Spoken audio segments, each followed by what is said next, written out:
Bismillahir Rahmanir Rahim wa sallallahu wasallam ala nabiyina Muhammadin wa ala alihi wa sahbihi ajma'in wa ba'd. Masu kallon mu da saurare a ko ina a fadin duniya, assalamu alaikum wa rahmatullahi wa barakatuh. As'adallahu awqatakum fi kulli khair. Kamar yadda masu kallon mu suke gani a yanzu haka muna tare da malamai hagu da dama, malaman addinin musulunci kuma jagorori na ahli sunnati wal jama'a a cikin matasa a wannan yanki namu na arewa maso yammacin Najeriya, wanda kuma da yawansu sautinsu ya tsallake ko ina a duniyar da take magana da Hausa, wani lokacin ma da Larabci ko da Turanci. Kamar a bangaren kafaɗa ta hagu akwai ɗan uwa fadilci Sheikh Muhammad Murtada An-Na'isi Abu Muhammad, ɗaya daga cikin matasa masana adabin Larabci, wanda ya gama karatunsa na Larabci a jami'ar Bayero, kuma mawallafin littattafai wanda ya yi raddi ga shugaban 'yan kogo a kan littafinsa da ya as-salafiyya ma asma'illahil husna. Shi kuma ya yi littafi wanda ya sa masa suna, shi ma littafi ne na Larabci, fatahur rabb al'a'ala fi raddi kitabi as-salafiyya ma asma'illahil husna.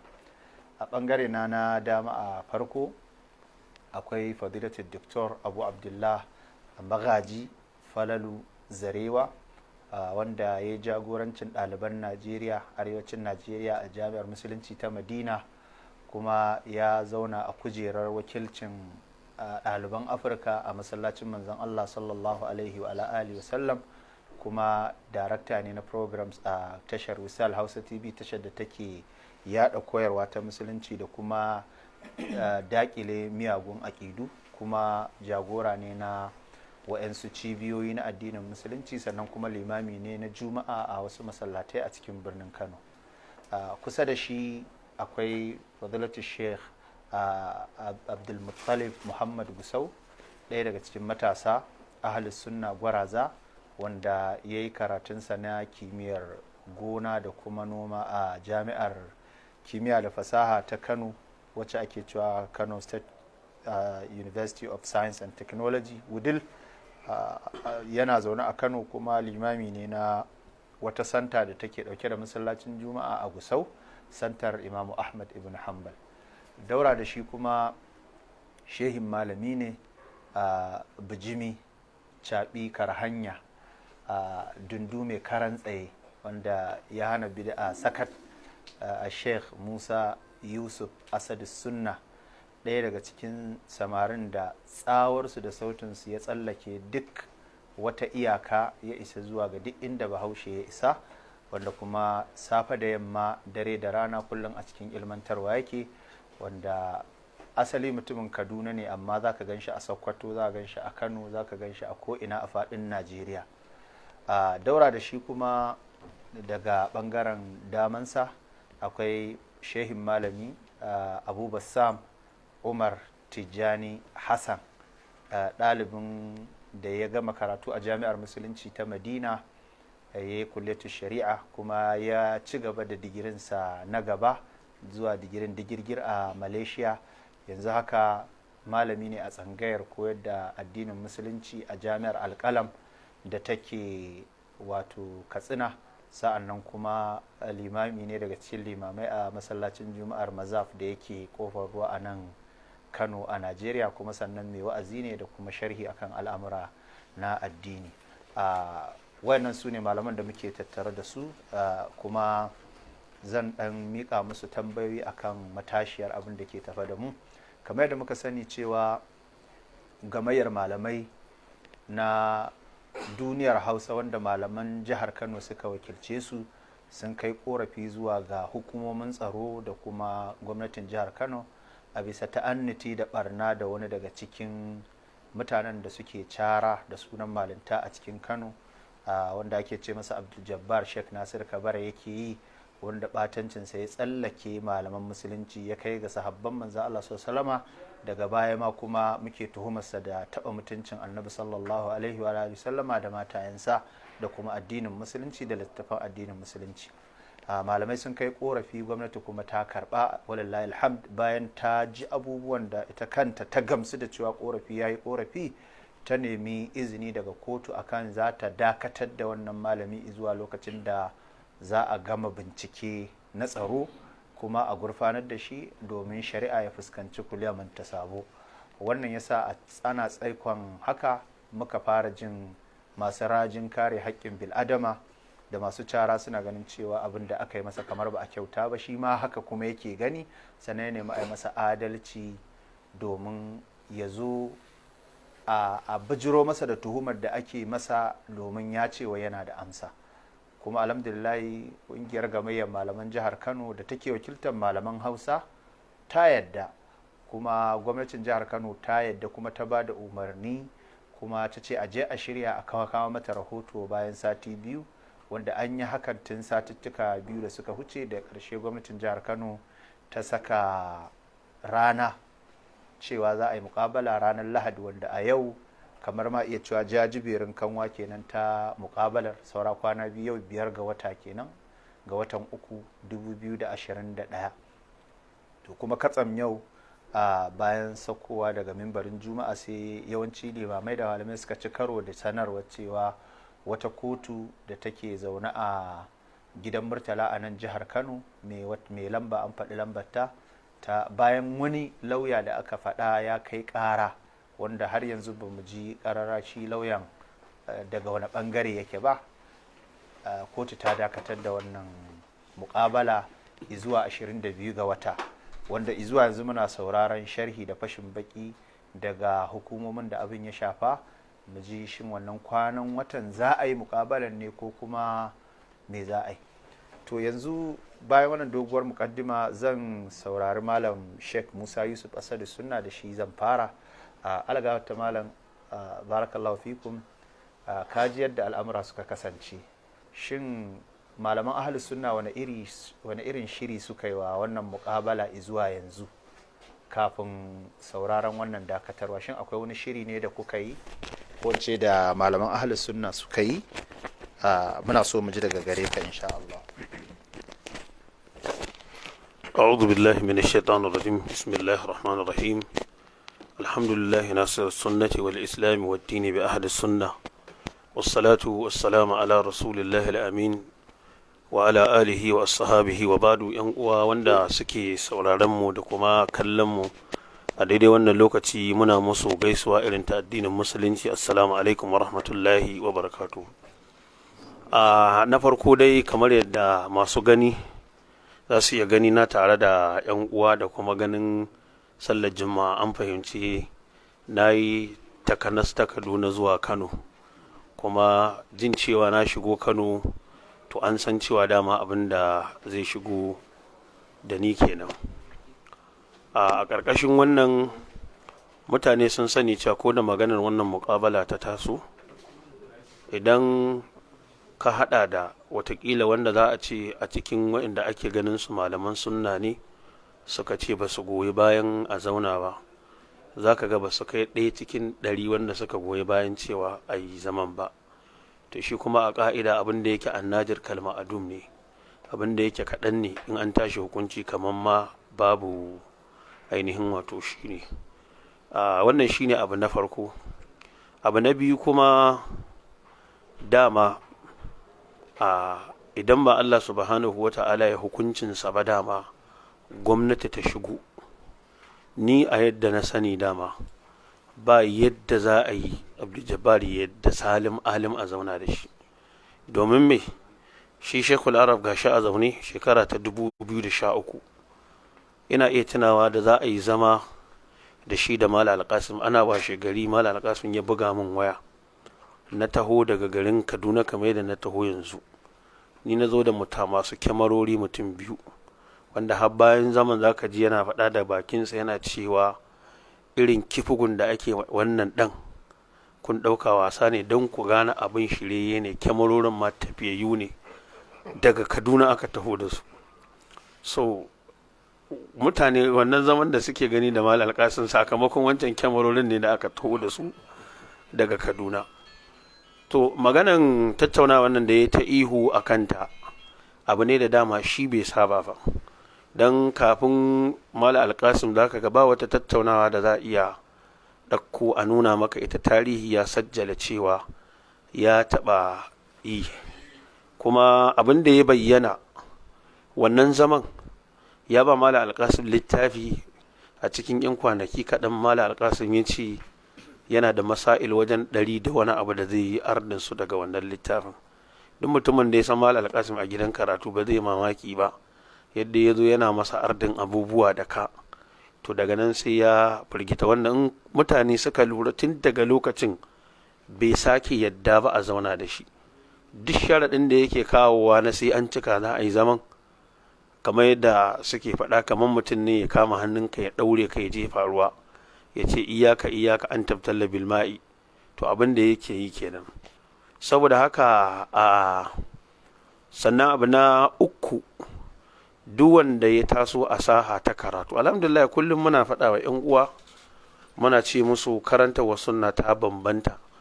Kusan mafi yawancin duk wanda ke kan karantarwa ta sunna da saha ta in ya taso, da ka ga ya faɗa a faɗa, kuma ɗalibanka ba a saba musu da duk abin da ka faɗa ka sallama ba, su sallama, sai dai in ka faɗa abu ka ba su dalili. shi sa duk girman ka in kan yi magana wannan iya kallon ka ce ka bashi hujja, sai dai ka ce bai da kunya. Amma karanta wadda ba ta sunna ba, tambayar dalili bai cikin ajandarta. An ba haka ba zakzaki ba zai zo ya kalli tsabar mutane bai ce musu sayyidina Ali ya fi annabawan Allah daraja, kuma ya ce haka Allah ya tsara, sannan kuma bai faɗa masa inda Allah ya tsara hakan ba, kuma su dinga labbaika ya Ali. In cikin ɗaliban sunna ne ba zai zo wannan magana ba. Abdul Jabbar bai riga ya saba ba wajen ya faɗa a faɗa, ya riga ya saba a ɗalibansa duk abin da ya faɗa sallama mai suke. So saboda haka yanzu wannan usulubi na challenges din ya faɗa ai attacking ɗinsa a ce menene dalilin shi, wannan bakon abu ne a gurinsa. Sannan abu na hudu, inda zai yadda a tattauna ɗin ne, duk wanda ke bibiyar shafin sarki zaki ya sani an aika masa gayyata ya zo ya ƙi zuwa, an aika masa kai ba ma debate ba, hatta program an ci ya zo ya yi, amma ya san in ya gama program ɗin za a buɗe layi, za a yi tambaya, har shi an yi ya zo, ya ƙi yadda ya zo kan wannan shafi don a tattauna da shi. Saboda haka mu daga janibinmu muna sanarwa al'umma, musamman mu wannan tahadduthun bi ni'matillahi la fakhara, kuma su sun sani, muna faɗa musu kuma muna ba su saƙo su ji da kyau. Don kwanan nan da yayansa Musa Al-Qaswini ya zo yi abubuwan da ya yi na ya roƙa ya yi karatu na awa ɗaya da wajen kusan minti 50 da wani abu, ya ce don Allah duk wanda zai saurara ya saurara tun daga farko har ƙarshe a yi masa adalci. Sannan kuma ya ce an wa ɗan uwansa rashin adalci, an daddatsa karatunsa, shi kuma bai gama ba sai da ya ha'inci ga Malam Abdul Wahab. Shi ma yanzu muna faɗa masa lokaci yayi da zai fito sahar, tunda magana ce ta ɗan uwansa kuma taimaka ma ɗan uwansa zai. Da haka sakon da ni nake bayarwa na ƙarshe shine, mu sun sani cewa maganan tattaunawa nan ba wani abu ne wanda yake bako a gurin mu, in ma ana sabo da shi ya zama jiki, mu ya zama jiki. Saboda haka har gobe hajji mu muna nan muna jira, amma mutane su sani maganan dakatar da abin nan daga bangaren waɗanda su suke cewa da suna shirin a yi zaman ne, ba daga bangaren mu da yanzu muka taso muka ce mun shirya za a yi zama. Kuma ko gwamnati cewa ta yi maimakon Lahadi ta dawo da shi ma gobe Asabar, a shirye muke wannan zaman za mu amsa shi kuma za a yi shi insha Allah. Fatan mu dai Allah ka ruguza ƙarya ka taimaki gaskiya. Kuma ina ba da sako ga duk wanda yake ganin yana da wata dama ta ƙarfin mulki ko ta wani ƙarfin tattalin arziki, wallahi ya sani gaskiya sunanta gaskiya, kuma ta di yadda za a juya wallahi sai Allah ya taimake ta. Wannan shine sako na. Assalamu alaikum. Wa alaikum assalam wa barakatuh. Allah ya taimaki malam, Allah ya saka mai da alkhairi. Wani ya yi tambaya wai bai ji an ambaci matakan karatu na Sheikh Musa Yusuf Asadu Sunna ba. To malam baya ga karatuttukan zaure da ya yi a wurin malamai mabambanta, kuma ya je Sudan ya yi almajirci a can, kuma sannan ya je Kuwait ya yi kwas na da'awa na musamman. Da haka malam kwararre ne a fagen da'awa kamar yadda aka ji. Allah ya saka alkhairi. Sai dai zan so in masa tambaya guda ɗaya kafin na jin cikin rabin minti zai amsa min. Malam ya yi tattaki daga Kaduna ya zo Kano domin wannan abu da zai gudana.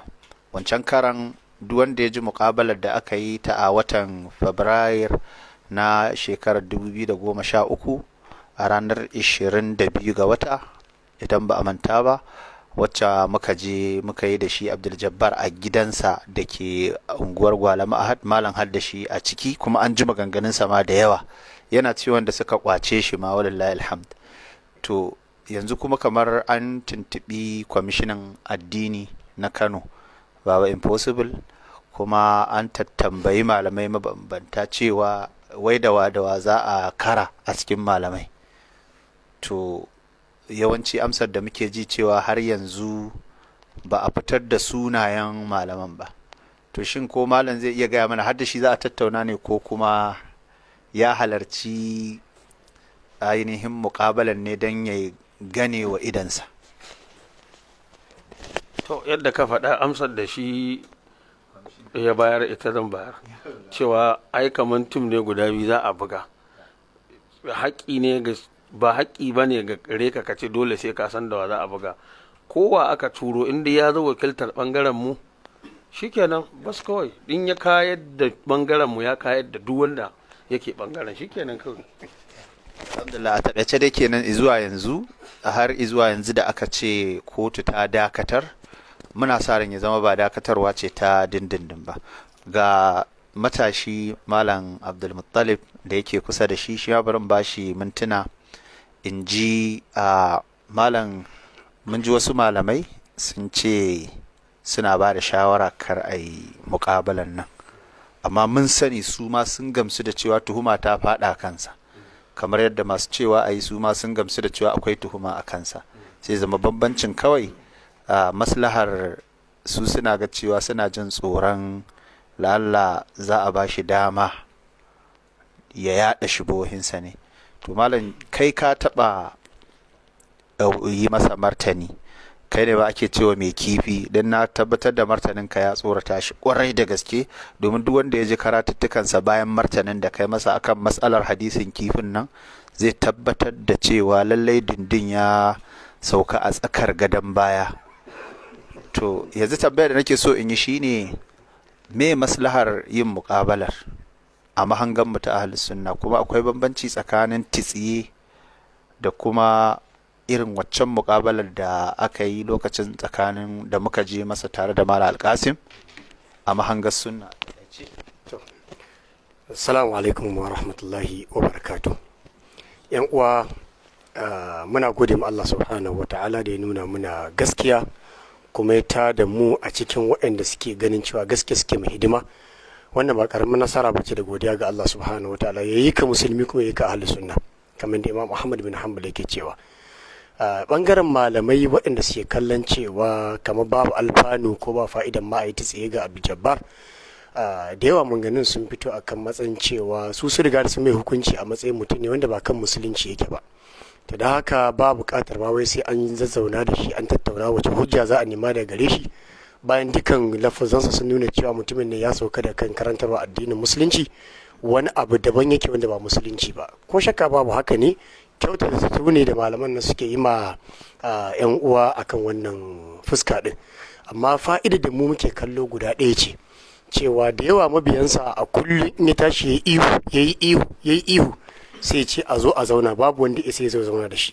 Shi yasa su kuma malamai wanda suke sama gare mu da cikin jagorori, so ga lalle ya kamata a bada wannan benefit of doubt din, abinda bature ke ce wai yanke hanzarin mai hanzari, domin su waɗannan mabiyan nasa, shi da kankin kansa inda rantsuwa muka yi kafin wannan ranar cewa wallahi tallahi Abdul Jabbar ba zai da azana muƙabalan nan ba, da muna kyautata Allah ta'ala zai baranta da mu a kan rantsuwa mu. Amma tunaninmu da kuma zatonmu ga Allah zai iya ta hanyar waɗannan mabiyan nasu da suke ganin cewa la'alla in aka yi wannan zaman za su tabbatar da mene waye mai gaskiya tsakaninmu da shi. To amma Allah ta'ala shi kaɗai bar mu kansa sanin me ɓoye, sa'annan kuma Allah ta'ala ko da shi hakimin ne. Amma mun ga wasu hotuna sun fito da cewa Abdul Jabbar ya shirya tsaf domin tinkara wannan muƙabala. Ni ina ganin hotunan nan a jikina na san da cewa wallahi ba zai da za a zauna mukabalan nan ba. Kullum abin da Jabbar yake yi kira yake a cewa Bukhari da Muslim amma littattafan da aka nuno ya daure cewa ya shirya tsab ya zazzara idanu a gaban su za ga babu Bukhari ba Muslim, wasu ɗan littattafai ne aka daddaure aka ce gashi ya shirya. Ai idan har ka shirya, mu da muka ce babu wannan abun, kamar yadda dan uwan mu ya faɗa Malam Yusuf Musa Asad Sunna cewa ba Lahadi mu muke so abin ne ya dawo ba, ya ma dawo Asabar, wanda mu da muka ce mun shirya a shirye muke wallahi za mu je mu kare addinin musulunci kuma mu kare martaban manzon Allah sallallahu alaihi wasallam. Ba ma shakka akan abin da muke tafiya kansa. Idan yan uwa suna so su gane me nake nufi, kamar kai ne ba da Kirista ya ce maka Allah uku ka ce kan Allah ɗaya, ku zauna ana magana cewa za a kai ku gaban wata kotu ko kuma gaban wata majalisa ku tabbatar da da'awar da kuke yi. Dan Allah ni musulmi ina shakkar cewa zan je in kare cewa Allah ɗaya ne, ko sai na jira wani nazari. Dukkanin mu duk wanda ya tashi daga kwana aka ce mai je ka tinkari wannan matsalar, wallahi tallahi kowa shirye yake. Kamar tambaye da wani turun Malam Musa yanzu cewa wai shin waye da waye zai zo, ni na mamaki ma da mutane suke ta damuwa wane ne da wane ne za su wakilci wannan abu. Cewa fa kai gamayyar malamai fa, waɗannan malaman kowa a shirye yake tare wannan abu.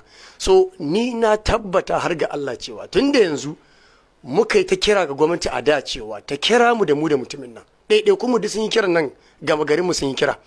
Mutumin nan ba a kalli wannan kiran namu da farko ba, sai gashi ya fituna cewa yana neman gwamnati mai adalci. Ashe ya yarda da cewa adalcin shine a zo a zauna. Yau kuma muka tashi da cewa lauyoyinsa sun je sun nemi ko ta janye wannan abu. Ashe duk mai hankali ya gane cewa ba mu muka ce a janye wannan abu saboda mu a shirye muke. Shi ya ji tsoro ya koma da baya sa lauyoyinsa suke ce su je su janye wannan abu kuma suka janye.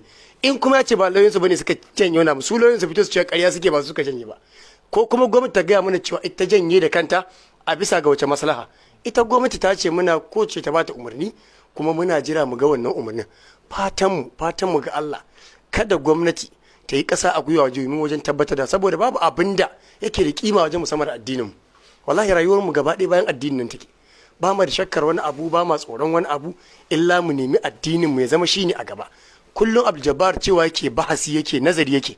In ni nake da cika bakin Abdul Jabbar, daga ran da gwamnati ta ce ta bara sati biyu ce mata labbaika ni na shirya a fito saboda kwana yake yana cewa yana nazari. To amma tun da kaga yana ta noke tsawon sati biyu, a zo yau ana magana jibi za a yi, ya tura yaransa kotu da lauyinsa cewa ku je ku janye. Ha ba jama'a, ko muna yara in ka ce rigar ka jefar, wancan ma ya cire ya jefar. In ka ga wanda ya koma bangaren jama'a ya tsaya ya dunkula hannu ya haka yana jiran in aka zo duka a kama a raba, wannan shine matsoraci.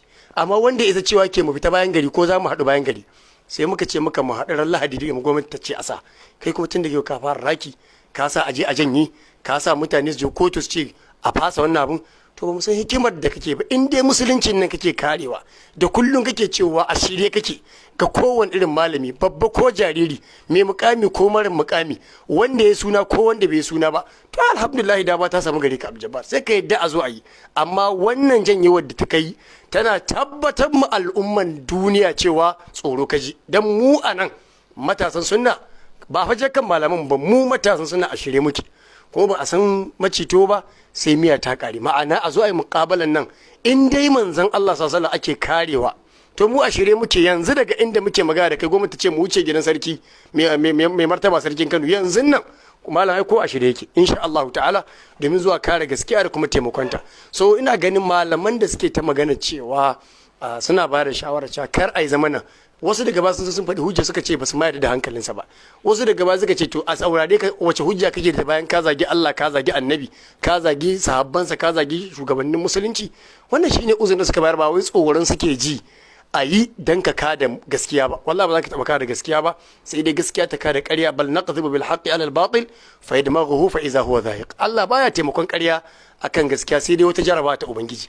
Amma ba yana nuna cewa wannan ƙaryar ita ce akan gaskiya ba, sai dan Allah ya jarabce mu ya ga cewa shin za mu ci gaba tafiya kan imani ko ba za mu tafi da shi. Ina ganin wannan shine fahimta ta, wallahu a'lam. Malam, cikin rabin minti mun ji cewa ita wannan kotun ta yi wannan hukuncin ne sakamakon karar da wani lauya ya kai mata, wanda na ɗaya an ce lauya, shi kuma kaga Abdul Jabbar ba lauya ba ne. Na biyu kuma an faɗi sunansa an ce Ma'aruf ya kasai. To kamar yanzu misali ma iya cewa shi ne ya janye, ko kuma dai tukuna za mu danganta maganar izuwa ga abin da izuwa yanzu ya bayyana cewa wani lauya ne ya kai kara, muna jiran bayani. to a takaice ba wani lauya malam da zai je kai kara ce a janye wannan abun. Dan me yasa na faɗi haka? Sati biyu da suka gabata Abdul-Jabbar da kansa ya ce shi ya ba ma yaransa umarni zai janye karar dakatar da shi da aka yi a karatu. Ashe yana da power da zai iya sa wani je janye lokacin kafin a sa magana zaman mukabala. Ai gwamnati ita ta rufe masallacinsa da wajen karatuttukansa gaba daya.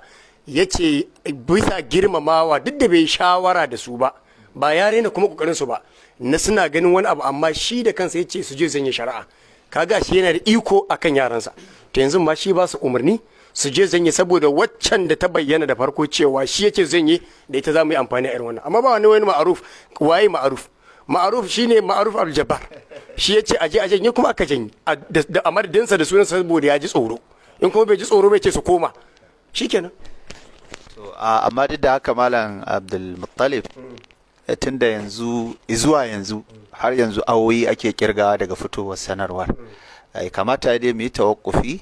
Magana tsoro tabbas mun san cewa yana da tsoro, kuma mu ahlus sunnati wal jama'a da muke ta gwagwarmaya da shi kusan tsawon shekaru muna da tabbas din cewa ya gagara ya zauna da mu. Kowa ya ji wayarsu da Malam Rabi Umar Rijiyar Lemo, amma tunda ga abin da tashoshin watsa labarai suka faɗa cewa akwai wani lauya mai suna Ma'aruf wanda zuwa yanzu kuma ba mu yi dogon bincike mun tabbatar da daga wani bangare yake ba, amma mu dai mun san ba dan bangaren mu bane, ba dan bangaren mu bane ba. Ya shigar da kara kuma doka ta ba wa kowane dan kasa damar ya shiga kara ko ya shigar da kara ko a shigar da shi kara. To zuwa yanzu dai za mu iya cewa wani lauya da ba mu gane kowaye ba ya mun ji sunansa Ma'aruf ya kasai ya kai kara kuma an dakatar. To amma rana ba ta ƙarya. Insha Allah za mu jira 22 ga wata. Allah ya saka ma da alkhairi. Ni a shawara ta tunda ya gane cewa rashin muƙabala nan rashin adalci ne a gare shi. Shi yasa ya nemi a mai adalci. To yana ba shawara ya gaggawa kai wannan Ma'aruf din kotu da cewa yana hana a mai adalci. Dan haka a dawo da muƙabala. Mu yanzu kana ɗalibai, Malam Musa na ɗalibai, Dr. Fallu Zarewa na ɗalibai, Malam Murtaza na ɗalibai, Malam Umar na ɗalibai, ni ma ina da abokai. Kana gana ko zai mu kasassaba akan addini na ya hana in cimma burin addini na? Duk wanda ya kai kara sai na ji na ce kotu ta janye kararsa ta saurare ni. Addini nake karewa. In Abdul-Jabbar musulunci yake ma aiki ya sa kotu ta dawo da karar dan a tabbata mai da adalci. Wannan shine daidai. Allah ya saka da alkhairi. To ga Dr. Magaji Falal Zarewa.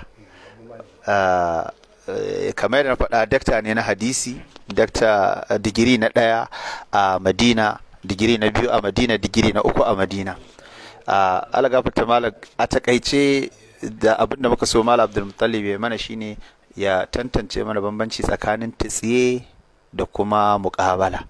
Ko malam zai iya gaya mana a takaice kan mu tafi tambaya ta biyu. Bismillah wa salatu wa salamu ala rasulillah wa ala alihi wa sahbihi ajma'in.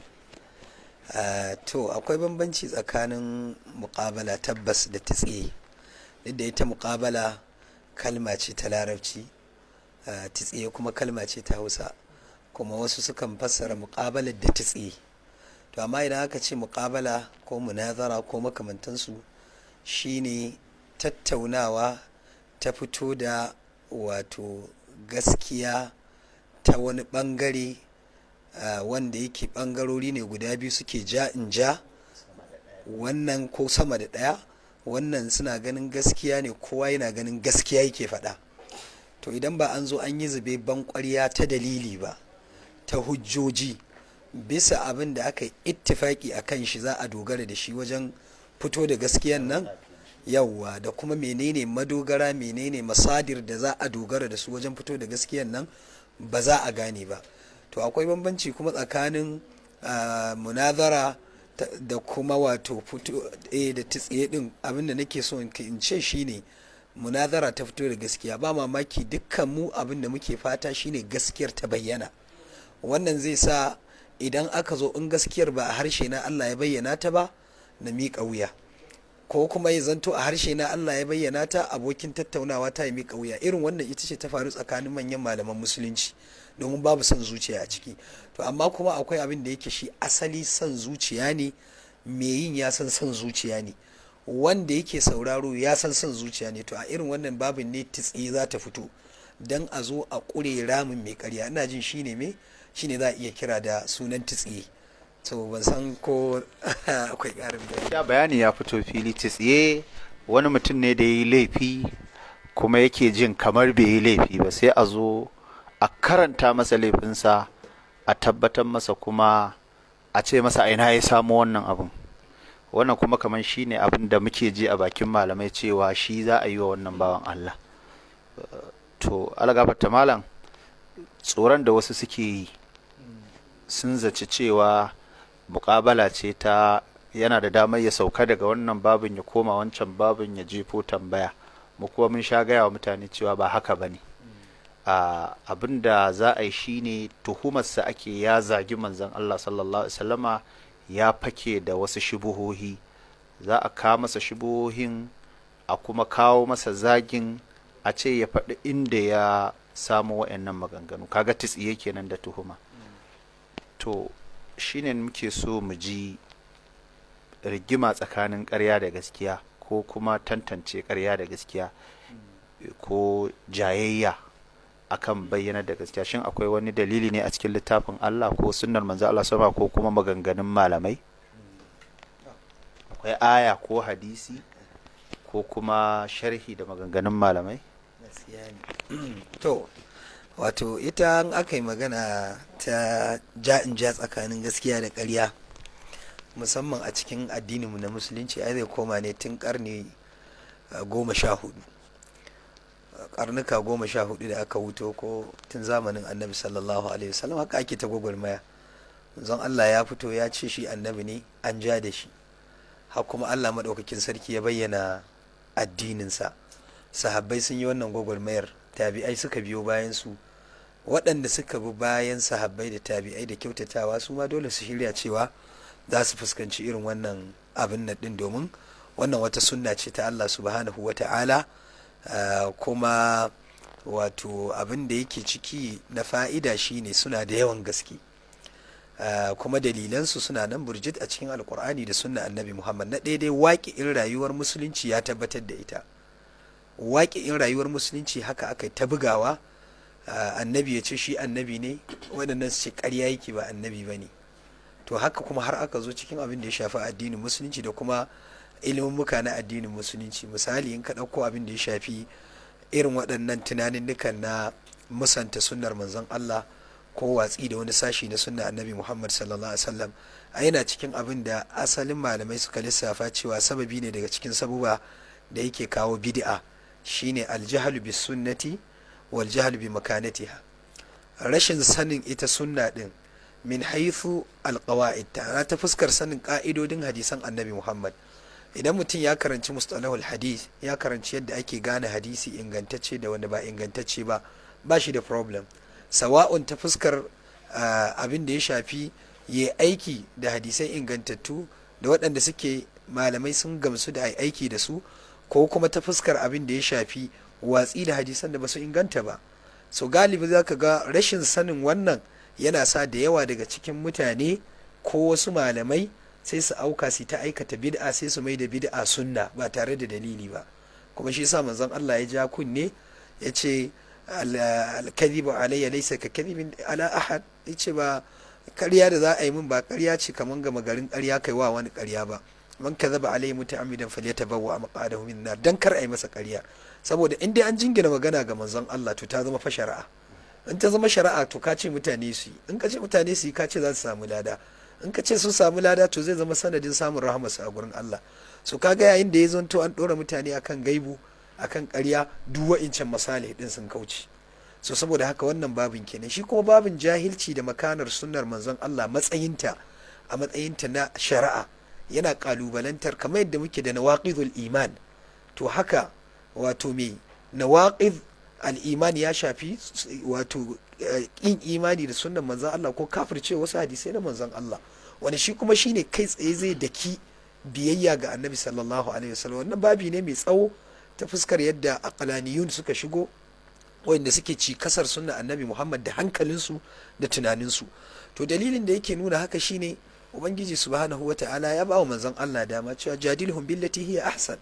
Duk wanda yazo ya ce ya ce maka bai yadda da abubuwan da kake kira zuwa gare su ba, ka zauna ku tattauna da shi, kai ja in ja da shi, amma da hanyar da take ita ce mafi kyawu. So abin da muke fata a wannan gabar, kamar da Malam Abdul Muttalib ya ja aya cewa bal naqdhifu bil haqqi ala al batil fayadmaghuhu fa idha huwa zahiq. To ka'idar dama shine me, Allah idan Allah madaukakin sarki ya so ya tabbatar da gaskiya, to sai me zai daki ƙarya da me da wannan gaskiyar, sai kuma ƙaryar ta rugurguje, sai a neme ta a rasa. To abin da ake ta fata a irin wannan gabar shine, da yawa wannan bawan Allah shi Abdul Jabbar dan gidan Shehu Nasiru Kabara ya daɗe yana karanta hadisan annabi tun daga matakin da ya fara cin mutuncin malamai waɗanda suke malamai ne na addinin musulunci, ya upgrading kansa zuwa manyan malamai na musulunci da ɗaɗɗu, ya upgrading kansa zuwa tabi'ai, ya upgrading kansa zuwa sahabban annabi Muhammad, da ƙarshe har ya zo ya kamo cikin shi kanshi manzon Allah bai tsira ba. To da yawan mutane sun ji shi, wasu suna gaban shi, wasu ana cirato maganganu shi a tura musu gaban shi. To a nan gurin fa'idar da take ciki, wani ya yi imani da shi, wani yana jin ɗaci, wani kuma an rikita masa tunani ya kasa gane shin wannan abin gaskiya ne ko ƙarya. So kun ga ta wannan babin fa'idar da ake kallo na a zauna da shi a jefa mai tambayoyi kadai, ba magana bacce ta yi faɗa a faɗa, a'a mu yanzu ba shi bane, tuhumar ka ake yi ka ci mutuncin annabi, kai kuma ka ce bata ci ba, menene wajahin mutuncin annabi da kaci? Za a karanto mai dukkan irin yadda ya ci mutuncin manzon Allah sallallahu alaihi wasallam. Ni a fatan da nake ma, ko za a yi zaman nan dan Allah ka aje kan sahabbai ya samu hanyar da zai sulali, a tsaya ga babbar fadar shine annabi Muhammad. Tambaya ɗaya biyu uku da za a yi masa a badar annabi Muhammad sallallahu alaihi wasallam, za a ba shi dama, ko arne wanda ba shi bai yi imani da manzon Allah ba, ya kawo mana shi ne ya fassara irin yadda yake fassara hadisan manzon Allah, yake nuna cewa me haka suke, kuma a cikin littattafan ahlus sunna haka suke, ba ma aje ga wani abu ba. Arnan da yake cirato maganganun su, ko a cikin littattafan mustashriqun, ko a cikin littattafan malahida, ko a cikin littattafan duk waɗanda suke mu'aridun ne, masu cin dunduniyar shari'ar Allah ne da sunnan manzon Allah, ai nan yake duk abin da yake faɗa suna nan a rubuce. To shi ya ma wuce waɗancan arnan ne waɗanda su suka rubuta, da waɗanda suka riga suka ɓata dalal ɗin nashi, shi ya wuce su duka. Shi yasa sai ya rika cewa, kuma abin da mutane su gane, saboda ya san ba shi da magabaci har a cikin ɓatattun, shi yasa yake cewa ya gano, ai baya cewa me, cewa yake ya gano. To da kaji mutum ya gano, ai ya kasan cewa ba shi da me kenan, ba shi da magabaci a ciki. To a zo a tambaye shi, a titsiye shi, a tambaye shi a ina ya gano, shin arnan da suka rubuta su kansu haka suka faɗa? Waɗanda ma suke ba shi littattafan, ai sun koma da baya sun janye, sun mai raddi, su suke cinna mai littattafan da yake karantawa, domin ba shi da su asali. To kuma daga baya suka zo suka ga abin nashi ya wuce gona da iri, su ba za su iya faɗan hakan ba, sai suka zo suka fara tunanin su ma suka shiga cikin sauran waɗanda suke mai masa da martani. Saboda haka fa'idar shine me, kamar yadda Allah madaukakin sarki ke cewa wa yamhu Allahu al-batila wa yuhiqqu al-haqqa bi kalimatihi, dan Allah ya disashe ƙarya sannan kuma ya tabbatar da gaskiya da kalmominsa. Wannan shine abin da za a yi, so ake a tabbatar da gaskiya da kalmomin Allah. Ta yaya? Shine malaman musulunci din suka faɗa, kamar irin su Sheikhul Islam Ibn Taymiyyah, Allah ya ji kansa, ya ce daga cikin sababan bayyanar gaskiya da kuma annabawa, da bayanin annabawa ya fito fili, shine Allah ya sa musu waɗanda suke ƙalubalanta sun, suka ce su annabawa ne, sai su kuma su ce ba ƙarya ne ko ba annabawa ba ne. To wannan sai ya sa Allah ya fito musu da wasu mu'ujizoji, ya fito musu da wasu abubuwa waɗanda za su yi me, za su tabbatar da cewa su annabawan ne, kuma da ƙarshe sai gaskiyar ta fito fili, ta ɗaukaka, ta bayyana, kuma ta jagoranci. Hakanan as-Sa'di rahmatullahi alaihi shi ma ya faɗa, ya ce yana ɗaya daga cikin hanyoyin da Allah yake bi wajen tabbatar da gaskiya, shine ya fito da wata ƙarya da za ta ƙalubalanci wannan gaskiyar. Idan wannan ƙaryar ta zo ta ƙalubalanci gaskiyar, to sai Allah maɗaukakin sarki kuma ya tado da wasu mutane waɗanda su kuma za su yi wa wannan gaskiyar aiki, sai a buga kokawa. Idan aka buga kokawa, sai ƙaryar sai ta yi gaskiyar sai ta runtuma ƙarya da ƙasa, sannan sai ya zanto cewa wato sai zanto cewa Allah ya bayyana gaskiyar ta bayyana, mutane sun gane. To fatan da muke yi wannan zaman ya zama magani kuma ya zama rigakafi, ya zama magani ga waɗanda suka gunsi abubuwan da suke ya dinga yaɗawa, sannan kuma da waɗanda suka sun samu ɗimuwa ta ƙwaƙwalwa. Tunda har yanzu abin da zai baka mamaki, na san su Malam Musa Asadu suna shan tambaya, za a ce malam wai mutumin nan abin da yake faɗa gaskiya ne, sai ka samu mutum yana zuwa majalisin Ahlus Sunna, kaga kenan ɗimuwa ta fara shigarsa.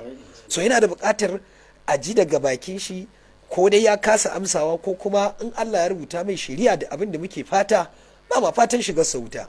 In Allah ya rubuta masa shari'a a ce a zaman ya ce ya gane gaskiya kuma ya tabbatar da duk abin da yake faɗa ba daidai ba ne, kuma ya dawo kuma ya bi tafarkin gaskiya.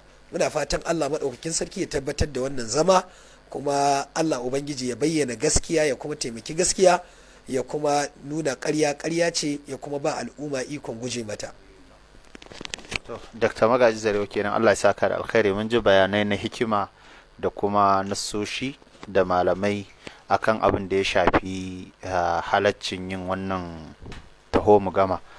To yanzu kuma za mu koma zuwa ga Malam Sheikh Umar Tijjani Hassan Abu Bassam, shi kuma muna so mu ji daga gare shi game da abin da ya shafi doka ta zagi.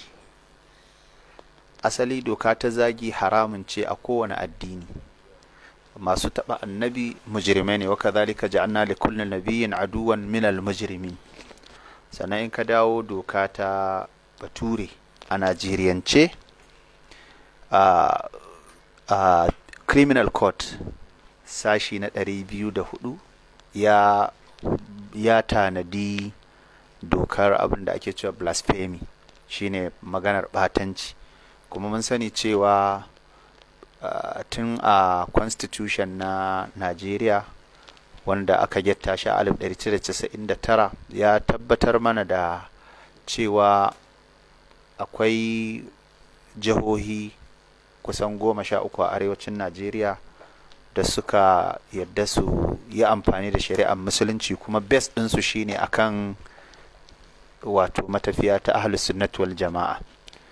To sai ga wannan mutumin kuma ya fito yana zage-zage, kamar yadda alkali iyal ya faɗa cewa zagin manzo Allah sama, ko dai kai tsaye mutum ya fito ya zagi manzo Allah, ko wasu take-takensa su nuna yayi zagi. Sheikh Malam Umar Tijjani, ya kake ganin haɗarin barin irin wannan barnar a cikin al'umma, a ce mutum yana zagin manzon Allah sallallahu alaihi wasallam a kaikaice, kuma ana ganin yara matasa wanda a da an san su da kare manzon Allah sallallahu alaihi wasallam, yanzu kuma aji da sunan wata aƙida suna taɓa mutuncin manzon Allah sallallahu alaihi wasallam.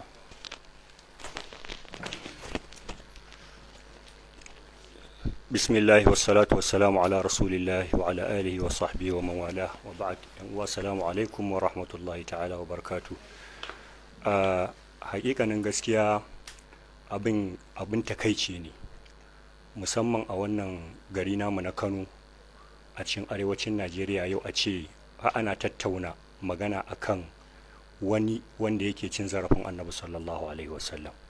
Wani abu ne da koda a mafarki dan adam ba zai yi tunanin faruwarsa ba, domin Annabi sallallahu alaihi wasallama ya yi wa dan adam abin da idan ma bai kare shi ba ma kawai ya nuna masa soyayya ba, to Allah zai tambaye shi akan bai ba da hakkin manzon Allah ba sallallahu alaihi wasallam. Ina ga kuma yau za a ce wai har ana tattaunawa akan wani wanda yake ikirarin shi musulmi ne yana cin zarafin Annabi sallallahu alaihi wasallam da sahabbansa. Wannan na tabbata a hankalce dan adam zai gane cewa wannan hukuncinsa hukunci ne wanda ba irin hukuncin kowane irin laifi ba, kamar yadda malamai suka tabbatar da cewa dukkanin wanda aka kama shi yana zagin Annabi sallallahu alaihi wasallam, to wannan koda ya tuba ba za a kyale shi ba, domin ya yi laifin da tuba ba zai iya kankare shi ba. Ya taba wanda koda ya dawo ya ce ya janye, to ba abu bane da za a iya masa afuwa, domin ya taba addinin musuluncin din gurungum. Don haka kullun nake faɗa, ko da malamai suka dinga tattaunawa akan cewa wannan tsiye da ake so a yi wa Abdul Jabbar ba abu bane wanda yake ya kamata a yi, nake ganin cewa tun a wannan lokaci nake bayanin cewa wannan ra'ayi ne da ya saba wa jamhur na malaman ahlus sunna. Ba don komai ba, irin wannan matsala ce da za mu komar da ita daga cikin masail na fiqh. Akwai matsala da malaman fiqh suke ta tattauna ta, shine iza ta'aradatul masalih, idan masalih suka ci karo da juna a lokacin da ake so a tabbatar da wata gaskiya, ana kallon maslahar da take ita ce mafi rinjaye a dora ta akan maslahar da take ba ta da rinjaye. Gayatu ma abin da su waɗannan malamai da yawa suka dinga dogara da shi shine za a kambama shi, za a ɗaukaka darajarsa. Amma idan muka kalli cewa mutanen da yake halakarwa, da yake cire musu san annabi sallallahu alaihi wasallam, wanda da masoyan manzon Allah ne sallallahu alaihi wasallam, waɗanda suke kan aƙida ingantacciya yake canja musu aƙida, waɗanda suke masakin ba su da karatu yake musu wasa da hankali, lallai na tabbatar maslahar ceto waɗannan mutanen ta fi waccan maslahar da ake kalla cewa za a kambama shi. Sannan da ƙarshe dukkanin abin da aka ce za a yi tattauna a kai, gaskiya ake so a kai. Ita kuma gaskiya yayin da ta tabbata, to wancan kambamawar da aka yi masa saboda an kira, ita za ta tabbatar, ita za ta sauke shi, ta ƙara ƙasƙanta shi, a daina ganin wannan darajar tasa. Bayan haka ina so na ja hankalin 'yan uwa masoya Allah subhanahu wata'ala da manzan Allah sallallahu alaihi wasallam da masoya sunna su sani cewa wannan abu da ya taso daga wajen gwamnati na kasance daga wajen kotu na kasancewa dakatar da wannan muƙabala da aka yi, abu ne da muke tsammanin dama idan dukkanin lokacin da aka taso yi wa gaskiya aiki yana iya faruwa. Domin muka duba duk lokacin da gaskiya za ta taso ta yi aiki, za ga ana samun tseko tun daga tarihi, tun daga lokacin annabi sallallahu alaihi wasallam akan samu tseko da matsaloli wanda ƙarshe amma abin baya yin tasiri. Idan muka duba annabi sallallahu alaihi wasallam wani irin wahala ne bai sha ba wajen tabbatar da gaskiya, amma daga baya sai da manzo Allah sallallahu alaihi wasallam ya zo Makka, lokacin da aka yi fathu Makka, kowa ya zo gabansa, babu wanda yake da wani hannu da zai iya dagawa, sai da annabi sallallahu alaihi wasallam da ƙarshe shine ma ya afuwa, shi da aka kora da aka fitar da shi daga Makka, amma sai da ya ce idhabu fa antum tulaqa. Mu duba annabi Musa alaihi salam yanda ya taburza da Fir'auna, aka tara masa sahara wanda ake so lallai sai an tabbatar da annabi Musa ba akan daidai yake ba, amma da ƙarshe mai Allah ya ce da aka buga, Allah ya ce fa ghulibu hunalika wanqalabu saghirin. Mu duba annabi Ibrahim alaihi salam, sai da aka bayan ya karya musu gumaka, ya yi musu wani ilzami cewa to ai sai ku je ku tambaye su in sun iya magana don su tabbatar muku da cewa wane ne ya kisan. Ƙarshe da suka gane, Allah ya ce thumma nukisu ala ru'usihim laqad alimta ma haula yantiqun. Amma da ƙarshe da suka gane ba su da rinjaye, suka zo suka kama shi, suka sa shi a wuta. Me Allah ya ce? A ce qulna ya nanu kuni bardan wa salaman ala Ibrahim. Sai Allah ya ce fa aradu bihi kaidan faj'alnahumul akhsarin. Suka nemi su masa su kawo masa matsala, su yi masa kaidi, amma sai Allah ya sa su ne suka zama asararru. Naka ina jan hankalin 'yan uwa masoya da su sa wa ransu, wannan abu da kotu ta yi na ɗan lokaci ne. Kotu ba ta ta janye muƙabala ba, kotu ta ta dakatar da muƙabala zuwa wani lokaci. To mu ɗauki wannan a matsayin wata jarrabawa da take iya zuwa a lokacin da ake ƙoƙarin tabbatar da gaskiya. Mu yi haƙuri, kuma mu ci gaba da yaɗa manufa, mu ci gaba da dagewa akan manufa, mu kuma ci gaba da yi wa waɗannan mutane raddi a dukkanin wata dama da ta samu. Mu ɗauka cewa rana za ta zo, kuma rana ba ta ƙarya. Amma malamanmu sun shirya. Ga Sheikh Malam Yusuf Asadu Sunna ya zo tun daga Kaduna, ya zo yau, saboda Allah ya ce wa sabiqu ila maghfiratin min rabbikum. Saboda mu ba komai bane, irga awannin muke yi, ba kwanakin muke yi ba. A ɗazu a lokacin da wannan abin ya zo, muna tunanin cewa bai fi saura awa 48 da wani abu ba, sai gashi wannan abu ya fito. Kaga wanda kai yake irga awanni, kaga ba ta yanda za ka yi kai tunanin cewa bai kagu da wannan abin da ake tunani zai faru ba. Sannan bugu da ƙari, na sha faɗa 'yan uwa ku sani, bawan Allah nan dama ba zai bari a yi wannan muƙabala ba, duk hanyar da zai bi ya bi sai ya yi ta, sai da in ya rasa. Domin duk mutumin da aka ce an je masa har gida, ka san wanda ije ma har gida domin ku tattauna matsala ta ilimi, lalle shine yake son a tattauna, ba kai ne kake so a tattauna ba. Bawan Allah nan su Sheikh Malam Abubakar Abdulsalam Baban Gwale, su Malam Alkasim Hotora sun je har gida, har gaban maktabar safa, duk ga abin nan yana yawo muna gani. Amma daga ƙarshe cayi a kyale shi, a ƙara ba shi dama ya yi bahasi, ya yi amfani da wata kalma, ice sai kamar yadda kuka yi ardun hujajikum, mu ma haka za mu yi ardun, za a bani dama na yi ardun hujajina. Ina yau maimaita wannan kalmas. wannan bawan Allah haka ya zo ya wannan bayanin a gaban littattafansa fa. Ni abin da na sani shine duk lokacin da mu malaman jami'a ne, duk lokacin da mutum ya yi rubutu zuwa ake a titsiye shi a gaban kowa a ce an zo ranar defense, za ga yana yaɗawa yana cewa za mu yi defense rana kaza. Idan an zo haka za a dinga cewa buɗe shafi na kaza, kana cewa oke, kana rubuta, kana jotin, kana rubuta, kana buɗewa, sannan sai ka dinga ba da amsa. Abin da yasa na ce wannan a wannan guri ga dalili, abin da yasa na ce wannan a wannan guri ga dalili. Wannan shi yasa aka ambace shi defense, saboda kai ka rubuta, risala ce ilmiya ka rubuta, dole ka kare ta. To amma yau an zo gabanka da littafin da ka rubuta kuma kana tunkawo ka rubuta, har tambaya ba zan manta ba, har tambaya ake wai ana cewa ka ce a guri na kaza kaza, yana cewa a wani shafi, a gurin ne kuma. To ta ina ni da na rubuta littafi har da dinga tambaya wani shafi? Ya kamata ana cewa shafi kaza in dinga bayani in ce na san na faɗa ko ban san na faɗa ba. Saboda haka abu ne da na tabbatar da cewa babu yanda za a yi wayannan bujiman malaman za su zo su zauna da kai, inda ka san mutum ne a ce an biyo shi da tankan yaƙi, ta yaya yana sane zai yi wa amfani da rayuwa, zai wasa da rayuwarsa. Wannan shine dalilin da yasa duk wannan makarkashiya da aka yi dukkan yanda aka yi domin kada a yi wannan abu. Amma Allah ya ce yuriduna an yudfi'u nurallahi bi afwahihim wa ya'ba Allahu illa an yutimma nurahu walau karihal kafirun. Na tabbatar da cewa hasken zai zo, mu kwantar da hankalinmu, wallahi muna zaune. Allah ya ce wa qul ja'al haqqu wa zahaqal batil innal batila kana zahuqa. Muna zaune za a zo a sa wannan muƙabala kuma gaskiyar za ta fito kuma za a yi aiki da ita. Ina ga wannan shine kaɗan daga cikin abin da ni zan iya cewa. Zan mika wannan abu zuwa ga malam Abubakar Abdulsalam Baban Gwal dan ya dora.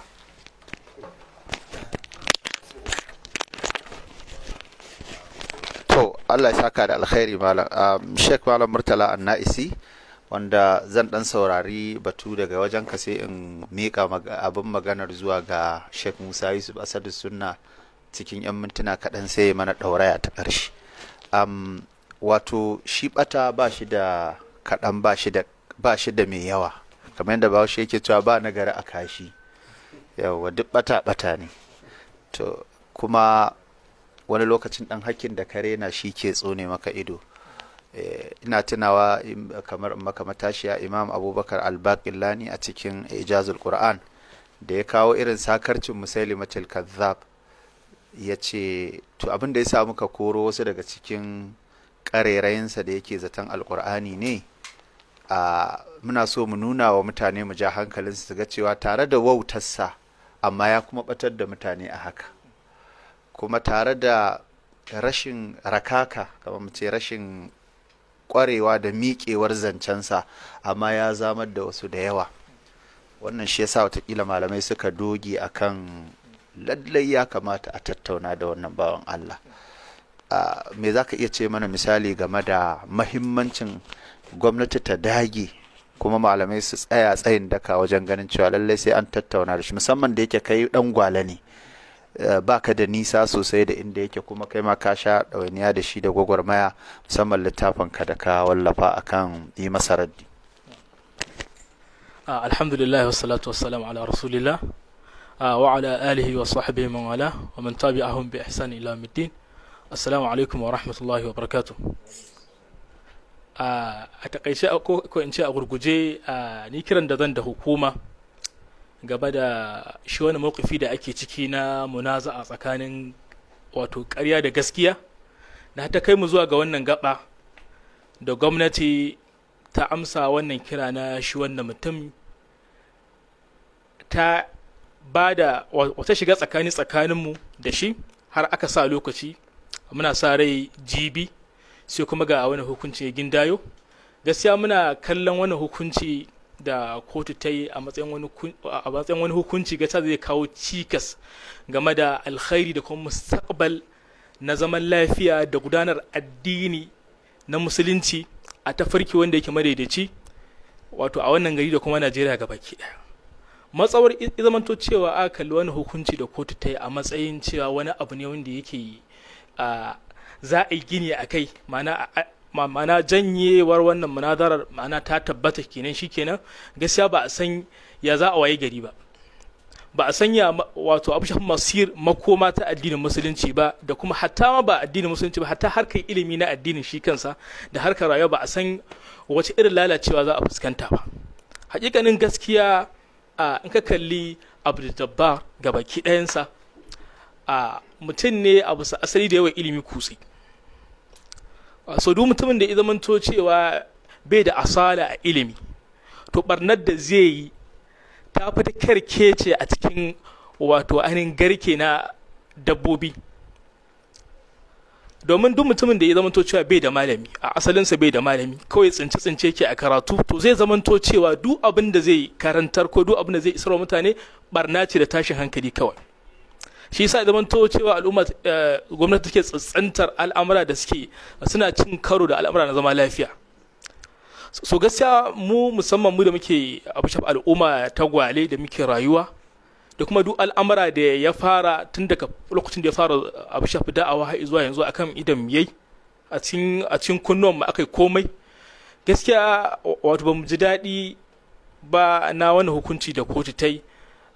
Mun so a ce wato ba a samu wata aqaba, wani tuntuɓe ba, wata akara da za ta zamanto cewa za a samu cikas akan haka ba, amma muna kyautu zato ga hukuma, muna kyautu zato ga wannan kotu din akan cewa za a dawo zuwa ga asali na zartar da wannan zama, a zo a yi shi gabaki daya. In ka kalli ita da'awa ta wannan mutumi, farko ya fara da'awa ne ta kuri, ta cewa ya fito daga gidan malinta, shi babu kamar sa a dugari, har ya gangaro da cewa yana da gima da malaman sunna, su Sheikh Ja'far Mahmud Adam, du karatu zai bi ikunna muryar sa'i masa raddi, ana ta hayaniya. Izo a hankali yana zagin malamai na sunna ɗaya bayan ɗaya, don an ji irin zage-zage da ashariya da ya dinge musu a lokutan baya. Har ya gangaro lokacin da yake magana akan Yazid bin Muawiya bin Abi Sufyan, yana cewa Yazidu kaza Yazidu kaza ya asasa sharri, yayi kaza, ya aikata kaza. Ina cewa mu ba ma taba mahaifinsa mun san babba ne, mun san sahabi ne, mu ba ma taba shi. Kuma Allah ya kiyaye mu taba mahaifinsa, mun san sahabi ne mai daraja, ba mu ruwan mu da shi. Amma shi Yazidu za mu taba shi saboda abin da yayi da kaza da kaza. A hankali sai aka zo marhalar da shi ma mahaifin nasa gashi yayi kaza, amma manyan sahabbai su Abubakar da Umar ba ma taba su, wani kuma Allah ya tsare mu taba su. A haka yana tafiya sai aka zo manyan, sai aka jira kansu, su aka ci mutuncinsu ɗaya bayan ɗaya. Bayan an gama wannan sai aka kuma kan alkur'ani, shi ma aka yi masa durashin mutuncin da aka yi tun daga kan wato ayyuka da manya-manyan sahabban manzon Allah sallallahu alaihi wasallam suka yi khalifofinsa na samar da kwamiti na jam'ul qur'an, aka ta kawo suka akan cewa sahabbai na manzon Allah sallallahu alaihi wasallam wanda suke adalai nasa, aminansa, wanda ke su da mawdu'u fiqa nasa, aka rusa duk alkhairin da suka assasa, aka ce sun yi son zuciya, sun yi kaza, sun cire wa'insu ayoyi, an yi kaza. Mana alqur'anin mai an kawo suka akan sa, bayan an kawo suka mai akan sahabbai, manya-manyan sahabbai da kananan su gabaki daya. Sai aka zo kan magana akan sunnan mai ita magata, duk ƙarairayi ne, ba daidai bane, son zuciya ne. Sahabbai Muawiya ne isa konsarin, shi yake kirkiro ƙarya igaya annabi, ce annabi ne ya faɗa. Shi ma iya abin nan ya sa aka rubuta farar Abubakar da Umar domin ake cin Sayyidina Ali, shi ya sa kaza, kage kala ƙarshe aka zo yanzu ake magana cewa shi ne ma Yusuf Fansarin ɗan Anas bin Malik, kan cewa idan ga annabi ƙarya da su Abu Hurairah. Ƙarshe sai aka ce Anas ɗan ma shi kansa babu shi ma gaba ɗaya. Haka ake ta tafiya gashi, sai kuma aka kawo marhalar da ake magana cewa ga hadisi sahihi da ya zo a cikin Bukhari da Muslim da sun tafai, sai a ce wannan hadisin yanzu ya gano cewa wannan hadisin batanci ne ga manzon Allah sallallahu alaihi wasallam. Wai an ce annabi yayi kaza, batanci ne da manzon Allah sallallahu alaihi wasallam, bal ma an ce annabi yayi kaza, to sai ya zagi manzon Allah sallallahu alaihi wasallam. Yana da awar hadisi na ƙarya, kuma a haka sai ya zagi manzon sallallahu alaihi wasallam, an ce annabi yayi kaza, sai ya dauki kalma mummuna sai ya ce annabi yayi kaza. So wannan al'amuran sai ga cewa akwai ƙilla ta fuskar wato ainihin ilimi, akwai ƙarancin ilimi da kuma mumarasar rayuwa da kuma hawa son zuciya. Waɗansu hadisan kalla wato akwai rashin fahimta ta nusus, yadda manzon sallallahu yake mu'amala da kuma yadda jagora yake mu'amala da al'ummarsa. In ka dauko hadisi na ita wannan jariya da manzon sallama ta zo wajensa take ce masa tana da bukata a wajensa, har ya irin murgudin da ya ce manzon sallama yayi kaza, ya aikata kaza a ciki. Za ga duk mutumin da yake Allah ta'ala dora masa jagoranci na al'umma, za ga ba kaɗai yana mu'amala bane da jinsin maza ko manya da tijai, za ga jagora yana mu'amala da dukkanin mutane a bisa dukkanin mustawa na rayuwarsu. Ko da a ce jagora ko kansila ko ciyaman ko gwamna, lokacin za a zo zaman cewa za ka tattauna ne da mata, za ka zauna ka ji bukatunsu, ka ji koke-kokensu. Wani kuma ba zai baya a ce wai akan cewa ga abu ga ciyaman ya kulla mota ya kulla kofa da abu shafi mata ba, yana kaza ai wani abu ake kaza wannan ai ba zai yi ba. Manzon sallallahu jagora ne, ba zai a ce ko idan ya zauna da mace ko ya keɓe da ita a wani guri ba za su tattauna abu na shida na abu shafi sirri na rayuwa, a ce ai manzon sallallahu ai abu kaza ake nufi da shi. Wani yana cewa mutum bai ma fahimci rayuwa ba. Manzon sallallahu jagora ne, dole ya keɓance da mutane kala a tattauna, amma saboda wato akwai wani wato mummunan kulle a cikin zuciya sai a ce manzon sallallahu ya yi kaza ya aikata kaza. Wa kalmomin ni ba na iya hakaitar da su, ba na iya faɗa. Abin akwai tashin hankali a ciki, sai da fatan Allah ta'ala ya samu dace, Allah ta'ala ya mana muwafaka. Assalamu alaikum wa rahmatullahi wa barakatuh. To Allah ya saka da alkhairi. A ƙarshe za mu so mu ji malam na to shikenan, amma dai ko rabin minti ne malam, me za ka iya cewa a matsayinka na mamallakin wannan shafi da ake magana a kai? To ni magana ɗaya ce kawai ta ɗan ja hankali na, ita ce maganar da ka kawo ta Musailamatul Kazzab. Shine wato dukan abubuwan nan da muke yi muna yin sa ne dama uzuran aw nuzara, amma dai yana da kyau mutanen mu su gane cewa ni ina da yaƙini, ina da tabbas da akwai wa'anda ba za a taɓa iya ceto su daga bata ba sai ta hanyar tattaunawa. Amma dole mu kasa mutane gida uku. Na ɗaya, in aka yi tattauna wannan, in Allah ya yarda za ta buɗe ƙofa wanda ba su shiga batan nan ba za su shiga ba. Na biyu, wanda suka shiga batan nan da ikhlasi suna tsammanin hanya ce ta tsila suka shiga, in Allah da Allah zai musu fatahi su fita. Na uku kuma, wanda ya zama hawa ne yasa suke yi ba za su iya fita ba, to za su zama ɗayan uku. Na farko, ba za su yi abin suna da yaƙini ba. To duk ko abin da mutum yake yin abu aka sa masa shakka kan abu, to in ana buƙatar gudunmuwa kuɗi ba zai bayar ba, in ana buƙatar gudunmuwa ta lokaci ba zai bayar ba, idan rigima ta taso ba zai yadda ya ɗauki ran shi ya bara ba, dan tashkiki ya riga ya shiga. Dole ne mu tsaya wa'annan matakin uku. Amma na sani idan har annabi zai bar duniya sallallahu alaihi wasallam bai yi shekara 2 ba a kabari, a samu fitina ta ridda a cikin mun san akwai mace saja at-taglabiya, ka gani, amma tana mace ta zo ta ce annabi ya ce ita, kuma ta kafa rindina kuma ta samu mabiya. To wannan sama da shekara 1100 da wani abu shine mafi sauki. Duk batan da wani ya kawo sai ka samu wanda kuma sai ya bi. Da haka kana ɗauka muna yi ne wai dole sai ka gamsu, a'a, uzuran au nuzura ne kai. Wannan shine dalili gaskiya. Saboda haka assalamu alaikum. Abin da ni zan rufe da shi, sunana Abubakar Abdulsalam Muhammad Gwale, kuma ni ma malami ne kamar yadda na faɗa a kwalejin horar da shari'a da addinin musulunci ta yawa a nan cikin garin Kano, kuma sakataren samina na ƙasa na jama'atu izalatul bid'a wa iqamatus sunna. Ina da sakonni guda uku. Sako na farko, ina kira zuwa ga ɗaukacin ahlus sunnati wal jama'a, 'yan izala salafiyya da ke ko'ina a duniya, wa'inda na tabbatar da cewa wannan dakatar da muƙabala ba haka su kankin kansu da kuma almajiransu. Balma ko da mutum baya ƙarƙashin tafiyar jama'ati zatul bida wa iqamatus sunna, ko da yana da wani ɓangare na daban, muddin yana da ra'ayin dakile wannan batan na Abdul Jabbar da ya taso, to muna ba shi haƙuri, don Allah a yi haƙuri, a zauna lafiya. Mun sani malamai a ko'ina, musamman a ci malaman jihar Kano da suke kan gaba akan ganin cewa an dakile wannan matsala. Abu na ɗaya kenan. Sannan abu na biyu, kiranmu na biyu shine muna kira zuwa ga gwamnatin jihar Kano, baya ga godiya da za mu yi mata da jinjina akan jajircewarta akan wannan al'amari, muna ƙara gaya mata cewa in ta yi wannan Allah ta yi wa, to ta ci gaba da yin haka.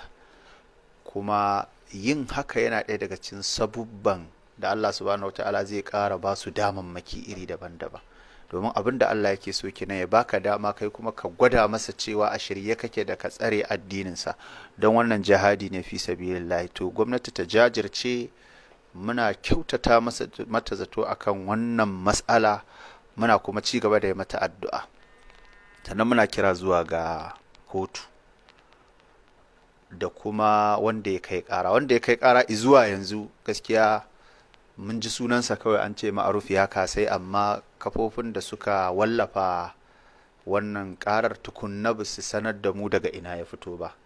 To amma gaskiya mu kamar yadda sayyidina Umar Allah ya ƙara yadda a gare shi yake faɗa, lastu bil khib wal al khib yakhda'uni.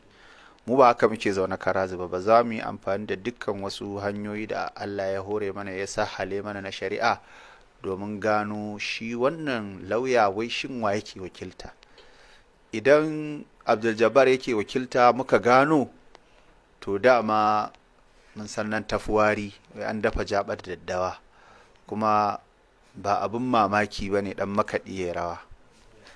Amma idan ba shi yake wakilta ba, kansa yake wakilta, to mu a ganinmu ya yi azarbaɓi, domin malaman da suke da ilimi na addini sun tattauna akan wannan mas'alar. Wasu suna ganin cewa batan nan ya kai ba sai an saurare shi ba, kuma mun yaba wa malaman nan a bisa ra'ayinsu, wanda daga ciki har da jama'atu nasarar islam ba wanda ya soki lamirinsu ko ya Allah wadai da su, saboda sun yi magana ne da take da dauke da takawa da zurfin bincike da tunani. Wannan kuma ra'ayi ne, Allah ya saka musu da alkhairi. To amma Allah ya sa akwai hukuma da ita ta dau gabara abin, ita kadai ce take da haƙƙin da za ta ce ayi ko kar ayi, ba dan banda kotu.